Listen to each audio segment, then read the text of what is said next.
Mask వేసుకోలేదు. అంటే mask వేసుకుంటే మొహం కనిపించదని. చూసావా, నువ్వు ప్రాణానికన్నా పాపులారిటీకి ఎక్కువ విలువేస్తున్నావు. ముందు మాస్క్ వేసుకో. Sorry sir. కరోనా గారు, ప్రపంచం అంతా మీ పేరు చెప్తుంటే భయాందోళనలు గురవుతున్నారు. దానికి మీరు ఎలా ఫీల్ అవుతున్నారు? భయమా? ఎవరికి? ఇంకెవరికి? ప్రజలకి. నాకైతే ఏ కోసానా జనాలు భయపడుతున్నట్టు లేదు, పక్కోడిని భయపెడుతున్నట్టుంది. అదేంటి? మరి లేకపోతే పక్కీదిలో 10 కేసులు వచ్చాయంటే పక్కింటోడికి చెప్పినంత వరకు పడుకోవట్లేదు ఈ జనాలు. అంటే ఇన్ఫర్మేషన్ ఇస్తే కొంచెం జాగ్రత్తగా ఉంటారేమో అని అనుకోవచ్చు కదా. అయ్యో బాబాయ్, మామూలు జాగ్రత్త కాదు. మాస్క్ వేసుకోరా మొగడా అని డైరెక్ట్ గా మోడీ గారు వచ్చి మొత్తుకున్నా మూతికేసుకోలో ముక్కుకేసుకోలో తెలియని పరిస్థితిలో ఉన్నారు ఈ జనాలు. ఒకడేమో మూతి మూస్తే ముక్కు మొయ్యడు, ముక్కు మూస్తే మూతి మొయ్యడు, ఇంకోడేమో మైకిల్ జాక్సన్ లో మెడక్ కట్టుకుంటాడు. అందుకోసమే సోషల్ డిస్టెన్సింగ్ పాటించమని ఎక్కడికక్కడ చెప్తున్నారు కదా. ఏది ఆ వైన్ షాపుల దగ్గర పాటిస్తున్నారు అదేనా?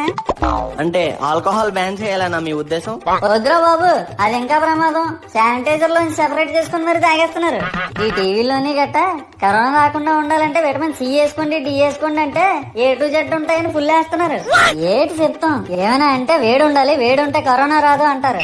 ఇంత చెప్తున్నారు కదా, ఇదంతా మీ వల్లే కదా. మీరే గనక రాకుండా ఉండుంటే ఈ జనాలకి బాధలు ఉండేవి కాదు కదా. హలో తమ్ముడు, ఓల్డే మనుషులు కూడా భూమి పుట్టినప్పటి నుంచి లేరమ్మా, మధ్యలోనే వచ్చారు. అప్పుడున్న జంతువులకి మీడియా ఛానళ్ళు సోషల్ మీడియాలో లేక అంత వైరల్ అవ్వలేదు.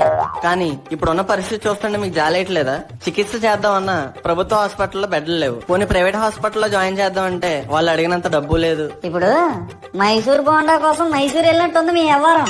పలానా కరోనా వస్తుందిరా, పోతావరా అయ్యా, ఇంట్లోనే ఉండరా అని ప్రభుత్వం చెప్పి లాక్డౌన్ పెడితే టీవీలో రోడ్లు ఖాళీగా చూపిస్తున్నారు, నిజమా కాదా అని పెద్ద మునగాళ్ళలో పరామర్శించడానికి వెళ్ళారు.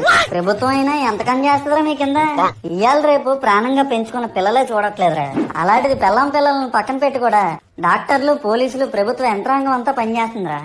మేము ఎలాగో మారలేమురా, మా నేచర్ ఇంతే. మరి మారాల్సింది ఎవరు? మేమైనా కావాలని ఎవరిని ముట్టుకోమరా. మేము ఇంతమందిని ముట్టుకునేలా చేసింది మీరే. కానీ ఒక్కడికి ఒంట్లో శక్తి లేదురా. అయినా మీరు తింటున్న తిల్లు అలాంటివిలే. యాపిల్ పండును కూడా ఆడపిల్లలా తయారు చేసి అమ్మేస్తున్నారా. ప్రతి దాంట్లోనే కల్తీయే. మరి త్వరలోనే మీకు వ్యాక్సిన్ కనిపెట్టనున్నారు కదా, దానికి మీకు ఏమైనా భయంగా ఉందా? నాకు దేవుడిచ్చిన ఆయుర్దాయం ఒక పూటైనా ఉంటుందో లేదో తెలీదు. దాన్ని మీ ప్రజలంతా పట్టుకొని లాగి ఇంత పొడుగు తీసుకొచ్చా. ఇంక పోయినా పర్లేదులే. ఎవరు సార్? మా ఆవిడ. వీళ్ళెవరు సార్? చూస్తా తెలియట్లేదా? మా పిల్లలు అన్ని మా ఆయన పోలికలే. అవును మేడం. చూడు తమ్ముడు, ఎవరైనా పిల్లల కోసమే కష్టపడతాం, కానీ కష్టం వచ్చినప్పుడు 1 నిమిషం ఆగాలి. అందరూ ఫ్యూచర్ గురించి ఆలోచించి నేచర్ ను లైట్ తీసుకుంటున్నారు, కానీ వాళ్ళకి తెలియదు ఏంటంటే నేచరే మీ ఫ్యూచర్. పిల్లలు అటెళ్ళు ఆడుకోండి, అంకుల్ భయపడుతున్నాడు. అన్ని మా ఆయన పోలికలే. థ్యాంక్ యూ సార్, మీ విలువైన సమయాన్ని మా ఫిల్మ్ మోజే ఛానల్ కేటాయించినందుకు. ఛానల్ బాగుంది తమ్ముడు, చూసాను నేను కూడా. అవునండి, మన వినాయక చవితి వీడియో నేను కూడా చూసాను, చాలా బాగుంది.